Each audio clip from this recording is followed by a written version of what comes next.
Hey there, Alan Matthews here from Classical Guitar Shed, and now we're going to be talking about muting notes. So there are the beginnings of notes and there are the ends of notes, and we're going to be talking about the ends of notes. The beginning of the notes when we play it, that's the beginning, but where does it end? Where does it end? Does it fade away?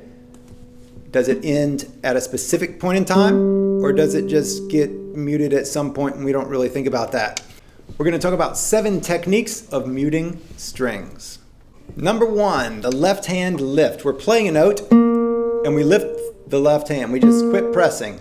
We can either lift the finger all the way off, which sometimes has its own noise, or we can just stop pressing. We can release the pressure but keep the finger. Now this is a slow mute, so it goes bong. And we'll talk about faster ones later, but this is one way to mute is just to lift the finger that is playing the note in the left hand. Of course, this doesn't work for open strings. Muting technique number 2 is the left hand touch. So if we're playing a chord, then we can just release and touch the strings. And if we're playing a note or an open string, we can reach over with the left hand and touch that string. And that's an effective way. You can use your whole pinky, you can use the entire hand, you can do anything you want, but the left hand reaches over and touches it. If you don't want it ringing over. So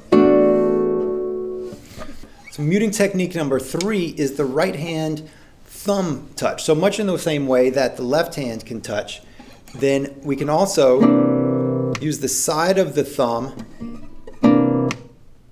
to mute the strings out. And this can give a very hard attack off.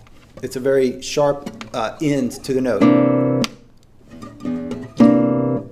Muting technique number 4 is the plant. So we can use our right hands to plant on the strings, effectively stopping them.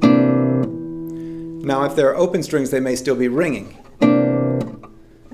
So we can also do kind of a combination of plant and the thumb, the side of the thumb, so that the thumb comes down over another string. It's planted on the 5th string here, and then but it goes over and mutes the 6th string out. And that's one way to do that. Muting method number 5, the karate chop. Here, we use the side of the hand. I've got a big button making a clack, but that gives you a very sharp attack. It's a nice way to end pieces because it does have a nice hard edge to it. Muting method number 6, also for ending a piece, and that's the fade. And here we put the side of our hand back on the bridge behind the strings, not actually on the strings. And then we fold our hand closed, and it gives you a very slow taper. It's an effect. It brings them out. And so that's a way to end something as well, a section. It's almost like it's an effect. It's like a volume knob turning down.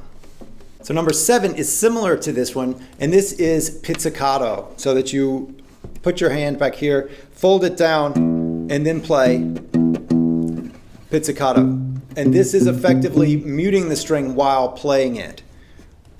So we fold the hand over, we put the hand behind the strings, let it come down, keeping an arc in the hand, and then play. And there's just some flesh on top of the string, not letting it fully ring out, but not fully killing it either.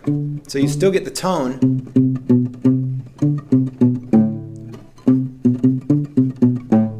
but you don't have the length of note. So that's a muting technique as well, muting and playing at the same time.